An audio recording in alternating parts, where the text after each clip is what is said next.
2차 수업을 시작을 하겠습니다. 우리는 지금 이 소비자와 관련된 여러 이론들을 배우고 있습니다. 즉, 수업 주제는 바로 소비자 행동론이 되겠습니다. 특히 우리는 지각 그리고 학습 이 두 가지와 관련된 이론들을 배우고 있는데 이 중에서 1차 시에는 이 지각해서 선택적 지각 그리고 지각적 조직화를 배웠습니다. 그리고 이번 2차 시에는 이 학습과 관련된 여러 이론들을 배울 텐데 우선 행동적 학습 이론에서 고전적 조건화, 조작적 조건화를 배우고요. 그리고 인지적 학습 이론 이것에 대해서 배워보도록 하겠습니다. 먼저 이 학습이 무엇인지 이 학습의 정의부터 짚고 넘어가도록 하겠습니다. 학습, 이것이 무엇인지 여기 정의를 우리 다 같이 한번 읽어보도록 하겠습니다. 자, 학습이란 경험이나 연습 등에 의한 비교적 지속적인 행동 혹은 행동 잠재력의 변화. 이 학습이라는 것은 우리 인간을 둘러싸고 있는 이 환경 속에서 발생하는 수많은 사건들, 사고들, 여러 가지 상황들 이런 것을 우리 인간이 직접 경험을 하고요. 그리고 이제 그 과정에서 다양한 내용들을 익히고 이제 배웁니다. 그러면서 우리의 행동이라던가 행동 잠재력이 지속적으로 바뀌는 거, 이걸 학습이다라고 이야기를 합니다. 그러니까 한마디로 뭔가를 이렇게 배우는 거, 익히는 거, 이게 학습인 거죠. 광고에서 말하는 학습이라는 것은 우리가 광고를 보고 이 제품이 이런 장점이 있구나, 이런 혜택이 있구나, 이런 것들을 습득하는 것을 말을 하고요. 아울러 그 제품을 이렇게 사서 쓰는 이런 경험을 통해서 우리의 행동이 변화되는 거, 이걸 광고에서 학습이다라고 보고 있습니다. 이런 학습과 관련된 이론에는 이제 다양한 이론들이 있는데 우리는 가장 대표적인 두 개의 이론, 즉 행동적 학습 이론과 인지적 학습 이론에 대해서 오늘 배워보도록 하겠습니다. 우선 이 행동적 학습 이론이 무엇인지 개괄적으로 안내를 좀 하도록 하겠습니다. 행동적 학습 이론이라는 것은 이제 어떤 대상에게 외부에서 자극을 가합니다. 그러면 이 대상은 그에 대해서 어떤 반응을 보이는데요. 바로 이러한 자극과 반응의 결과로서 이 학습이 일어난다라고 보는 이론이 바로 행동적 학습 이론이 되겠습니다. 이 이론은 인간의 사고 과정이나 정신 과정, 심리 과정 이런 건 배제를 하고 대상에게 가해지는 자극 그리고 그에 대해서 보이는 반응 여기에만 이제 포커스를 맞춘 그런 이론이 되겠습니다. 다음 특성을 보면은 이 이론은 굉장히 자동적이고 기계적인 그런 조건 형성의 속성을 강조를 합니다. 이게 무슨 말이냐면요. 우리가 전등 스위치를 탁 하고 누르면 형광등의 불이 탁 하고 들어오죠. 굉장히 기계적이에요. 버튼 누르면 불 들어오는 거. 굉장히 기계적인데 마치 그거와 같다고 보는 겁니다. 그러니까 어떤 대상에게 자극을 가하면, 그러니까 스위치를 누르면 불 들어오듯이 그렇게 반응을 보인다. 이렇게 보고 있는 거예요. 그러니까 굉장히 좀 기계적인 그런 속성이 있고 그리고 이 이론은 인간이 본인이 굉장히 열심히 사고하고 어떤 인지적 노력 이런 걸 하지 않아도 단지 외부에서 어떤 자극을 가해서 특정 대상에게 호의적인 태도도 갖게 할 수 있고 그리고 어떤 행동, 생각 이런 것도 유발할 수 있다라고 보고 있습니다. 그러니까 인간을 굉장히 수동적인 존재로 보는 그런 이론이다라고 말씀을 드릴 수가 있습니다. 다음 한계점에 대해서 설명을 하겠습니다. 이 행동적 학습 이론은 우리 인간이 학습을 하려면 사고 과정, 어떤 정신 과정을 거쳐야 되는데 이런 것들은 생략을 하고요. 오로지 어떤 대상에게 가해지는 자극과 그에 대해서 이 대상이 보이는 반응 이것만 갖고 인간의 학습, 행동 변화를 설명하려고 했다는 게 이 이론의 한계점이 되겠습니다. 대표적인 이론에는 이 고전적 조건화가 있습니다. 이거는 여러분들 그 파블로프의 조건반사 실험 다 아시죠? 바로 거기에 토대를 두고 있는 이론이 되겠습니다. 아무튼 이런 고전적 조건화 그리고 이제 조작적 조건화 이것이 이 행동적 학습 이론의 대표적인 이론이 되겠습니다. 제가 금방 이 파블로프의 조건반사 실험에 대해서 언급을 했는데 여러분 이 실험이 무엇인가요? 이 실험이 어떻게 진행된 실험이죠? 아마도 이제 중고등학교 때 다 배우셔가지고 이 실험에 대해서 잘 알고 계실 거라고 생각을 합니다. 그래서 여기서는 짤막하게 좀 언급하고 넘어가도록 하겠습니다. 파블로프는 개한테 먹이를 줬습니다. 그런데 개는 이 먹이를 보면 침을 흘렸어요. 그래서 이 먹이는 개한테 무조건적으로 침을 흘리게 하는 그런 반응을 유발하는 자극이기 때문에 거기서 이름을 따서 이 먹이를 무조건 자극 이렇게 이름을 붙였습니다. 반면에 침 흘림은 걔가 먹이를 보면 그냥 무조건적으로 보이는 반응이에요. 그래서 역시 무조건적으로 보이는 반응이다 해서 그걸 그대로 이름을 따서 이 침 흘림을 무조건 반응, 이런 이름을 붙였습니다. 그런데 파블로프는 걔한테 먹이를 줄 때마다 종소리를 들려줬습니다. 근데 걔에게 있어서 이 종소리는요, 좋은 것도 아니고 싫은 것도 아닌 중립적인 겁니다. 그래서 파블로프는 이 종소리에 대해서 중립자극, 이런 이름을 붙였습니다. 그리고 이제 먹이를 줄 때마다 계속해서 이 종소리를 반복해서 들려줬죠. 근데 이게 계속되니까 이 종울림이요, 조건자극으로 변화했습니다. 그래서 걔는 이제 이 종소리만 듣고도 침을 흘리게 되었습니다. 근데 이때의 종소리는 위의 종소리와 다르죠. 왜냐하면은 여기에 먹이가 없어요. 그런데 이 먹이가 없음에도 불구하고 이 종소리만 듣고도 이제 침을 흘리는 겁니다. 그렇기 때문에 위의 종소리와는 틀리기 때문에 이 아래의 종소리는 조건자극이다, 이런 이름을 붙였고요. 그리고 이때의 침 흘림은 이 조건자극에 의해서 나타난 그런 반응이기 때문에 이거는 이제 조건반응, 이런 이름을 붙이게 된 겁니다. 이게 바로 파블로프의 조건반사 실험이 되겠습니다. 뭔가 굉장히 복잡한데요. 그냥 이렇게 생각하시면 돼요. 걔한테 먹이를 줄 때마다 종소리를 들려줬더니 나중에는 종소리만 듣고도 이렇게 침을 흘렸다. 이게 바로 이제 조건반사 실험이다. 이렇게 기억을 하시면 되겠습니다. 자, 그러면 이러한 조건반사를 광고에 적용해서 설명을 해보도록 하겠습니다. 광고를 보면요, 굉장히 매력적인, 그러니까 선남 선녀들이 광고 모델로 등장을 합니다. 그런데 우리는 이렇게 매력적인 모델을 광고에서 보면 멋지다, 아름답다, 이런 식으로 호의적인 태도가 형성이 되게 됩니다. 그러니까 우리는 이 모델을 보면 그냥 자동적으로 이제 호의적인 태도, 이런 반응을 보이게 돼요. 그래서 이 모델은 이제 무조건적으로 그런 반응을 유발하는 자극이다 해서 이 모델을 이제 무조건 자극이다라고 말씀을 드릴 수가 있습니다. 그리고 우리가 이 모델을 보면 그냥 좋은 감정, 멋지다, 아름답다, 이런 호의적인 태도가 무조건적으로 그런 반응이 나타나게 돼요. 그래서 이때 이 호의적인 태도는 무조건 반응, 이렇게 이제 부를 수가 있습니다. 그런데 만약에 광고주가 어떤 제품을 만들어서 시장에 탁 하고 출시를 하면요, 소비자 입장에서는 이 제품이 좋은 것도 아니고 싫은 것도 아닌 중립적인 상태일 겁니다. 그래서 이 제품은 중립자극이다, 이렇게 말씀을 드릴 수가 있습니다. 바로 이런 중립자극을 굉장히 매력적인 모델과 이렇게 결부를 시켜서 광고를 하게 되면요, 물론 처음에는 이 제품 때문이 아니라 이 광고 모델 때문에 사람들은 호의적인 태도를 보일 겁니다. 그런데 반복해서 이제 광고를 해서 사람들이 여러 번 이걸 접하게 되면요, 이 중립 자극이 조건 자극으로 바뀌게 돼요. 그래서 소비자들은 이 광고 모델을 안 보고 이 제품만 봐도 이제는 호의적인 태도를 보이게 됩니다.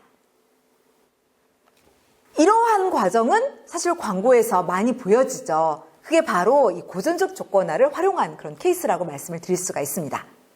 자, 이제는 이러한 조건반사 실험에 토대를 두고 있는 고전적 조건화에 대해서 자세하게 설명을 하도록 하겠습니다. 이 고전적 조건화는 그 러시아인으로선 최초로 노벨 생리의학상을 받은 바로 이 사람, 이반 페트로비치 파블로프가 이제 실시했던 조건반사 실험에 토대를 두고 있는 이론입니다. 이 고전적 조건화라는 것은 그 정의를 보면 다음과 같습니다.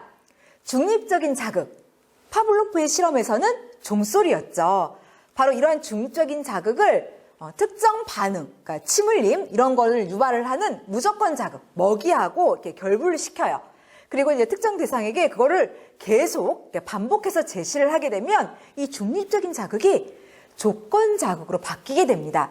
그렇게 해서 원래 이 무조건 자극이 유발하던 이 무조건 반응과 굉장히 유사한 반응을 유발한다는 그런 개념이 바로 고전적 조건화가 되겠습니다. 뭔가 정의가 굉장히 복잡해 보이죠? 근데 어렵게 생각하지 않으셔도 돼요. 여러분들 파블로프의 조건반사 실험 다 기억나시죠? 걔한테 먹이를 주면서 종소리를 들려줬더니 나중에 종소리만 듣고도 이렇게 침을 흘렸다. 그것만 이제 잘 기억을 하시면 이게 어렵지 않게 이해가 되실 겁니다. 이제는 두 번째로 이러한 고전적 조건화에 영향을 주는 요인에 대해서 말씀을 드리겠습니다. 여기서는 크게 5개, 그러니까 무조건 자극의 강도부터 해가지고 관여도까지 5개의 요인에 대해서 말씀을 드리겠습니다. 우선 첫 번째, 무조건 자극의 강도입니다. 무조건 자극, 그러니까 광고 같은 경우에는 굉장히 매력적인 모델이나 아니면 아름다운 영상, 그리고 굉장히 좋은 그런 음악들을 이야기를 합니다. 아무튼 이런 무조건 자극의 강도가 세면 셀수록 이 고전적 조건화에 의한 학습이 굉장히 잘 일어나게 됩니다. 따라서 광고를 창작할 때는 이런 무조건 자극의 강도를 이렇게 높여서 광고를 만들어 보시길 바랍니다. 그러니까 좀 별로 이렇게 매력이 넘치지 못한 그런 모델보다는 굉장히 멋지고 아름다운 이런 매력적인 모델들을 기용해서 광고를 제작을 하시고요. 그리고 음악도 사람들한테 좋은 느낌을 줄 수 있는 인상적인 그런 BGM이나 CM송 이런 것들을 활용해 보시고, 그리고 영상도 진짜 멋지다 이런 느낌이 드는 굉장히 아름답고 멋있는 영상들을 활용을 해가지고 광고를 창작하시면 효과를 높이실 수 있을 겁니다. 예를 한번 들어보도록 하겠습니다. 바로 샤넬의 넘버 5 향수 광고인데, 지난 2004년에 이 샤넬은 영화배우 니콜 키드먼을 기용해서 이런 광고를 집행을 했습니다. 그리고 당시에 영상 광고도 제작을 했었는데, 이때 이 출연료로 얼마를 줬었냐면요, 무려 1분당 13억 원을 줬어요. 분당 출연료가 13억 원이었어요. 그래서 그 당시 2004년 기네스북에 최고의 광고 출연료를 받은 배우 부분 1위로 이제 오르게 되었습니다. 그런데 샤넬이 이렇게 굉장히 높은 광고 출연료를 이 광고 모델에게 이제 지급한 까닭은 그만큼 이 광고 모델이 아주 매력적인 모델이기 때문에 그렇습니다. 그래서 사람들은 이 광고를 봤을 때 굉장히 호의적인 태도도 잘 갖게 되고요. 잘 기억하고 잘 회상하고 이런 식으로 학습이 아주 활발하게 일어날 수가 있기 때문에 그런 것이죠. 따라서 이 광고 모델들, 이 무조건 자극은 그 강도가 세면 셀수록 그 효과가 커지기 때문에 여러분들이 이제 광고를 창작하실 때는 가급적이면 무조건 자극의 강도를 이렇게 높여서 광고를 만들어 보시기를 바랍니다. 자, 다음 두 번째 영향 요인 반복에 대해서 말씀을 드리겠습니다. 이 무조건 자극, 그러니까 광고에서 매력적인 모델 등이죠. 아무튼 이러한 그 무조건 자극을 조건 자극, 우리 제품하고 이렇게 결부를 시킨 다음에 이걸 반복적으로 소비자한테 제시를 해야 됩니다. 그냥 한 번 보여주고 이렇게 끝내서는 안 돼요. 그러니까 여러 번 반복해서 제시를 해야 사람들이 학습이 잘 되게 됩니다. 그래서 중요한 건 반복입니다. 다음 세 번째 영향 요인은 바로 자극의 제시 순서입니다. 적어도 학습 측면에서 봤을 때는요, 이제 제품이나 브랜드, 이런 조건 자극이 모델, 이런 무조건 자극보다 먼저 제시됐을 때 이때 학습 효과를 높이는 것으로 이게 알려져 있습니다. 왜냐하면 이 무조건 자극들은 그 강도가 광고 안에서 굉장히 셉니다. 아주 매력적인 모델, 굉장히 멋진 영상 이런 것들이 제시가 돼요. 그래서 이 자극이 세다 보니까 자칫하면 우리 제품, 우리 브랜드가 이렇게 묻혀버릴 가능성이 상당히 큽니다. 그래서 적어도 공부 측면, 이 학습 측면에서는 이 조건 자극인 제품이 무조건 자극, 이 모델 이런 것보다 먼저 제시되는 게 좋습니다. 이 자극의 제시 순서에 따라서 이 종류가 있어요. 바로 전방 조건화, 후방 조건화, 동시 조건화가 있습니다. 전방 조건화라는 것은 바로 이 케이스예요. 그러니까 조건 자극이 무조건 자극보다 먼저 제시되는 경우 이걸 전방 조건화 이렇게 얘기를 합니다. 반면 후방 조건화는 이 조건 자극이 무조건 자극보다 후방, 그러니까 뒤에 제시되는 경우를 말을 합니다. 그 다음에 동시 조건화는 조건 자극, 무조건 자극이 말 그대로 동시에 소비자한테 제시되는 그런 경우를 말을 합니다. 이건 여러분들이 인쇄 광고에서 많이 보셨을 거예요.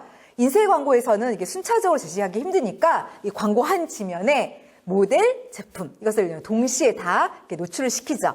이런 게 바로 동시 조건화가 되겠습니다. 근데 이런 세 가지 유형 가운데서 학습 측면에서는 이 전방 조건화, 그러니까 조건 자극이 무조건 자극보다 먼저 제시될 때 그때 더 학습 효과가 높은 것으로 이제 알려져 있는 것이죠. 자, 네 번째 영향 요인 친숙도에 대해서 말씀을 드리겠습니다.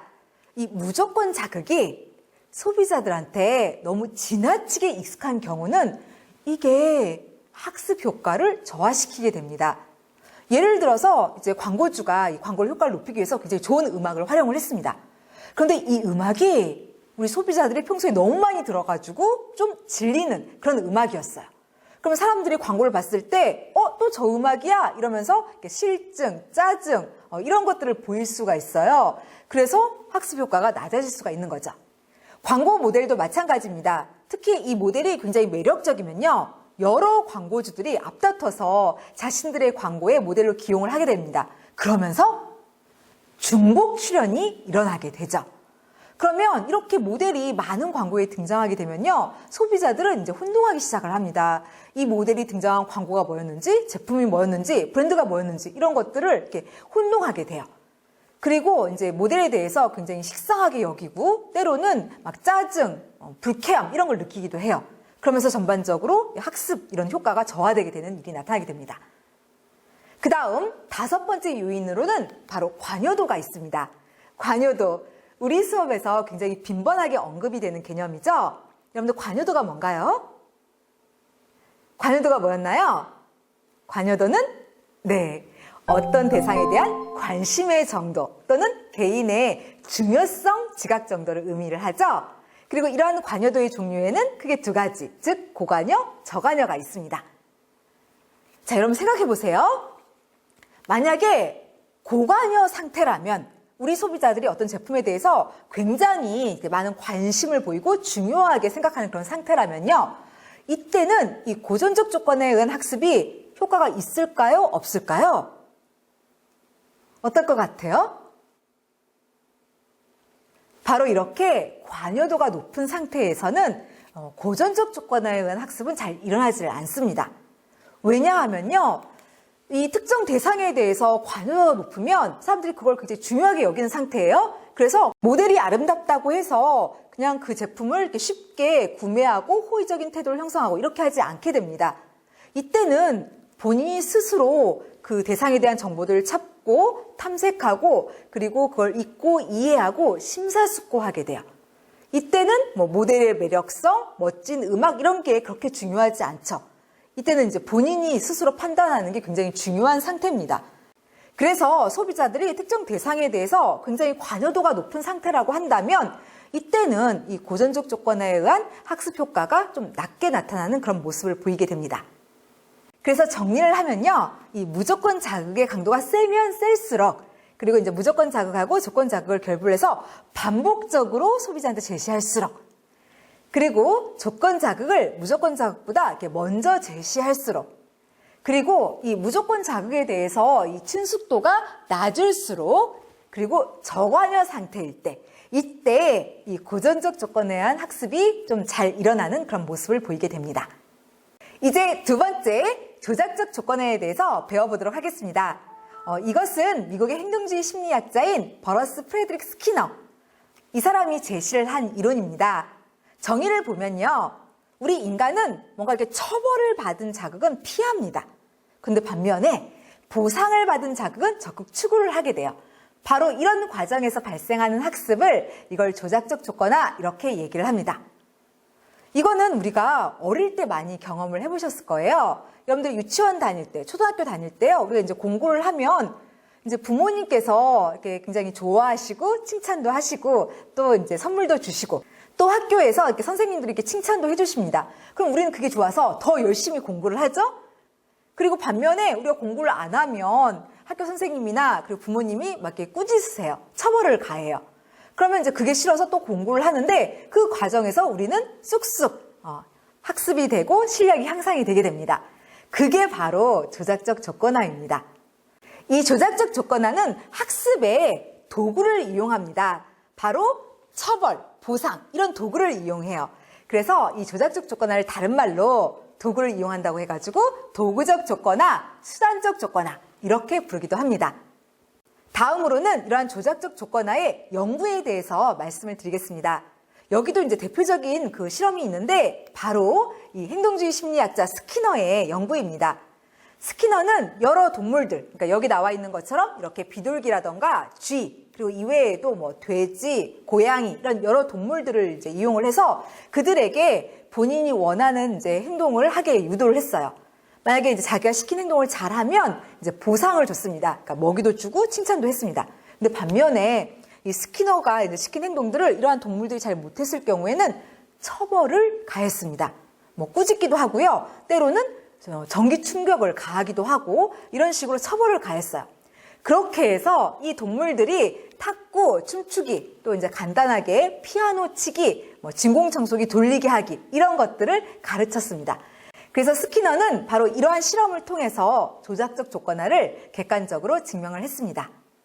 다음 세 번째, 조작적 조건화의 영향 요인에 대해서 말씀을 드리겠습니다. 총 2개의 영향 요인이 있는데 첫 번째는 보상입니다.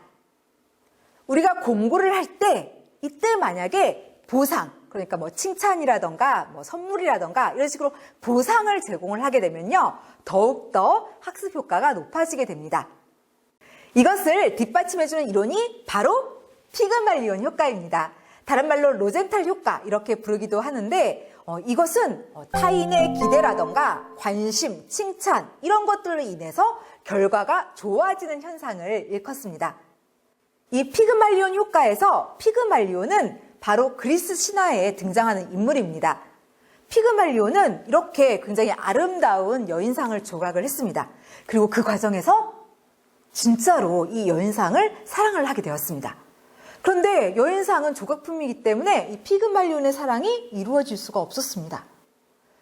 그런데 여신 아프로디테가 보니까 이 피그말리온의 사랑이 진심인 거예요. 그래서 이 조각상에게 생명을 줬고, 그리고 인간이 된 이 조각상은 이 피그말리온하고 이제 결혼을 해서 행복하게 잘 살았다는 그런 이야기입니다. 그러니까 피그말리온이 이 여인상에게 많은 기대와 관심 이런 것들을 보이니까 그 결과가 좋아졌죠. 바로 이런 걸 피그말리온 효과 이렇게 얘기를 합니다. 그리고 아울러 이 피그말리온 효과를 다른 말로 로젠탈 효과라고 부른다고 얘기를 했었는데, 그 까닭은 이 피그말리온 효과를 이제 객관적으로 증명한 사람이 로젠탈이기 때문에 그렇습니다. 하버드 대학교의 로버트 로젠탈 교수는 레노어 제이콥슨이라는 사람과 함께 그 미국 샌프란시스코에 있는 한 초등학교에서 전교생을 대상으로 지능 검사를 실시를 했습니다.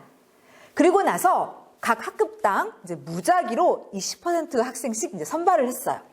그런 다음에 그 반의 선생님으로 하여금 무작위로 뽑은 이 학생들에게 니들은 영재다. 그리고 앞으로 성적이 오를 거다. 이렇게 말하게 했고요. 그리고 이제 관심, 기대 이런 걸 보이게 했습니다. 자, 여러분 한번 생각해 보세요. 이렇게 선생님한테 영재다, 성적이 오를 거다 이런 얘기도 듣고 또 이제 기대와 관심을 받은 이 학생들의 성적이 올랐을 것 같나요? 아니면 떨어졌을 것 같나요? 한번 추측해 보세요. 어땠을 것 같습니까? 네, 올랐습니다. 나중에 이 로젠탈이 그 학생들을 대상으로 다시 지능 검사를 실시를 했습니다. 그 결과 선생님들한테 이렇게 기대와 관심을 받았던 학생들, 이 학생들의 IQ가 평균 4점씩 높게 나타났고요. 특히 이 학생들의 그 학교 성적이 다들 향상된 것으로 조사가 됐습니다. 그래서 이렇게 뭔가 공부를 할 때 보상을 제공을 하면요, 더욱더 학습이 잘 되는 그런 모습을 보이게 됩니다. 그래서 보상은 영향 요인이 되죠. 그 다음 두 번째 영향 요인은 바로 충동 및 욕구 상태입니다. 만약에 이런 욕구, 충동 이런 게 크면 클수록 학습은 활발하게 일어나게 됩니다. 예를 들어서 여러분들께서 정말로 여행을 가고 싶은 그런 욕구, 충동이 있어요. 그래서 당장 이번 주말에 여행을 떠나야겠다. 이런 상태예요. 그러면은요, 이렇게 욕구 상태가 크면 굉장히 적극적으로 정보들을 막 수집을 합니다. 그래서 맛집에 대한 자료들, 그리고 이제 그 관광지에 대한 자료들, 이런 것들을 빨리 수집하고 빨리 이해하고 습득을 하게 됩니다. 그래서 욕구 상태가 낮을 때, 충동 상태가 낮을 때에 비해서 상대적으로 이런 욕구 상태, 충동 상태가 크면 학습이 잘 되게 되는 그런 모습을 보이게 됩니다. 따라서 광고를 창작을 할 때는요, 소비자한테 뭔가 이렇게 보상이라던가 혜택 이런 걸 이제 주는 식으로 광고를 창작을 하게 되면 학습 효과를 높일 수가 있게 됩니다.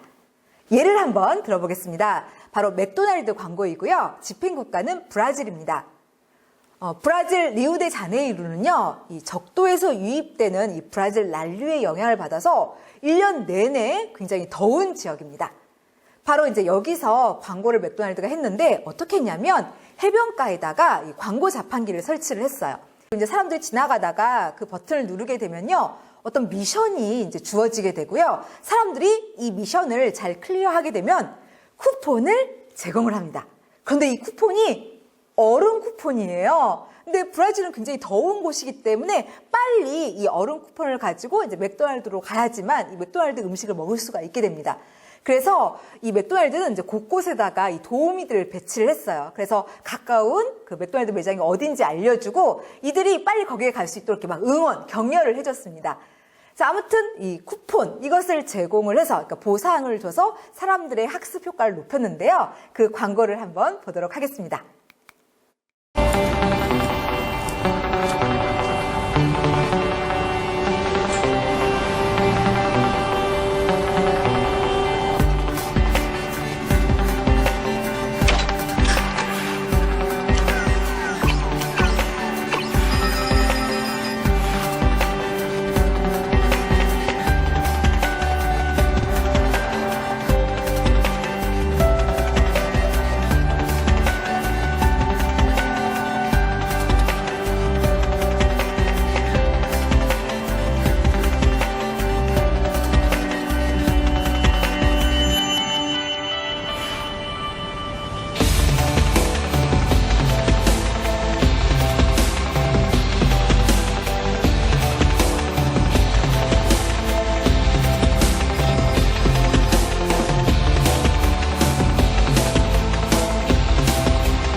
맥도날드는 이 미션을 잘 클리어한 사람에게 보상, 그러니까 얼음 쿠폰을 제공을 했습니다. 근데 이 쿠폰이 얼음이다 보니까 이제 사람들이 녹지 않도록 빨리 근처의 맥도날드 매장으로 달려가야 했죠. 만약에 이걸 직접 이렇게 경험한 사람들은 뭔가 이렇게 혜택을 받았어요.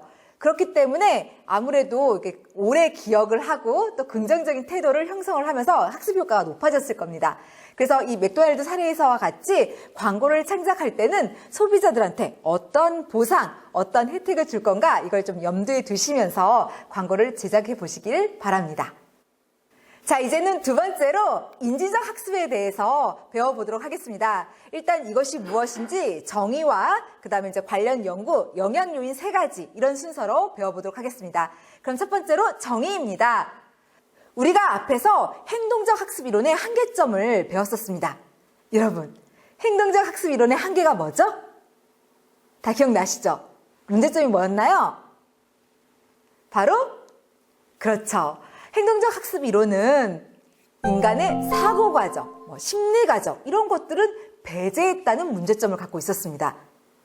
그런데 이 이론은 바로 이 행동적 학습 이론이 이제 간과했던 이런 심리 과정, 사고 과정 이런 것들을 중요하게 여기는 이론입니다. 그러니까 다시 말해서 이 인지적 학습 이론이라는 것은 인간의 어떤 그 정신적 과정, 심리 과정, 사고 과정의 결과에 따라서 학습이 이루어진다 이렇게 보는 이론이 되겠습니다. 다음으로 이 인지적 학습 이론에서 이 인지적 학습이란 건 뭐냐면요. 일단 모형은 이렇습니다. 여기서 말하는 인지적 학습이라는 것은 우리 인간은 목표를 세워요. 그런 다음에 이 목표를 달성하기 위해서 의도적인 행동을 합니다. 그리고 이제 그 과정에서 통찰력을 통해서 이 목표를 달성할 수 있는 해결 방안을 파악하게 되죠. 그리고 실제로 그 해결 방안을 실시를 해서 목표를 성취하는 이 일련의 과정, 이것을 인지적 학습 이렇게 이야기를 합니다. 그리고 우리 인간은 이러한 과정을 이제 이걸 기억을 해놨다가 나중에 이제 유사한 상황이 되면 이걸 인출해서 다시 비슷한 행동을 한다고 보고 있는 그런 이론이 되겠습니다. 이 인지적 학습 이론은요, 인간을 굉장히 능동적이고 적극적인 존재로 파악을 합니다. 그러니까 뭔가 문제를 딱 직면을 하면요, 우리 인간은 그 문제를 해결하기 위해서 거기에 필요한 정보를 굉장히 적극적으로 찾습니다. 탐색을 해요. 그리고 그 정보 중에서 이제 괜찮은 정보들은 받아들이고 그렇지 않은 정보는 버리고, 그러니까 취사 선택을 합니다. 그리고 선택한 그런 정보들을 기존에 이제 축적해 놓은 그 정보, 신념 이런 거하고 이제 비교를 하고 통합을 해요. 그런 다음에 이제 의사 결정을 해가지고 문제를 해결하는 그런 굉장히 적극적인 모습을 인간은 가지고 있다. 이렇게 보고 있는 이론입니다. 이제 두 번째로 이러한 인지학습 이론의 연구에 대해서 말씀을 드리겠습니다.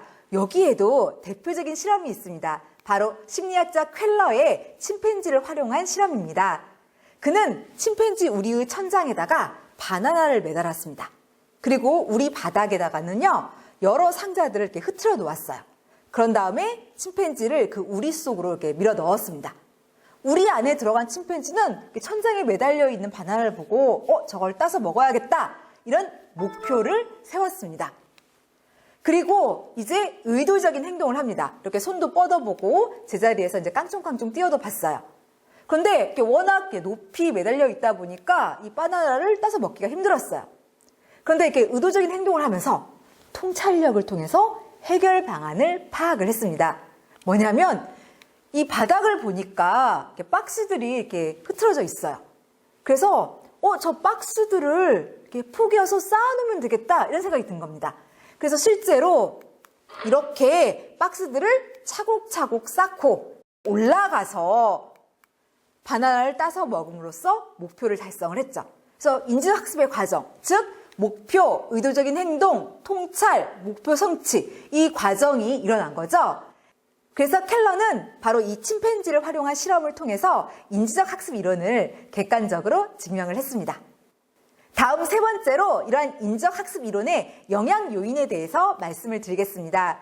총 3가지, 친숙도, 그리고 동기부여, 정보 환경의 애매모호성이 있는데, 우선 첫 번째로 친숙도에 대해서 말씀을 드리겠습니다. 우리가 배우려고 하는 대상에 대한 이 친숙도가 중간 정도일 때 가장 학습 효과가 높습니다. 이 친숙도하고 학습 효과, 이 둘 사이에는 역육자 모양의 곡선 관계가 존재를 합니다. 그래서 그림으로 그려보면 이렇습니다. 여기서 X축은 친숙도로 왼쪽에서 오른쪽으로 갈수록 그 대상에 대한 친숙도가 높은 경우입니다. 그리고 여기서 Y축은 학습 효과로 아래에서 위로 갈수록 이제 학습이 잘 되는 경우죠. 보시다시피 어떤 대상에 대한 친숙도가 너무 낮아도, 또 그렇다고 해서 너무 높아도 학습 효과는 굉장히 낮게 나옵니다. 우선 친숙도가 낮은 경우를 예로 들어보면요, 여러분들이 갑자기 전공과 아무런 상관도 없는 의학을 공부해야 된다고 한번 상상해 보십시오.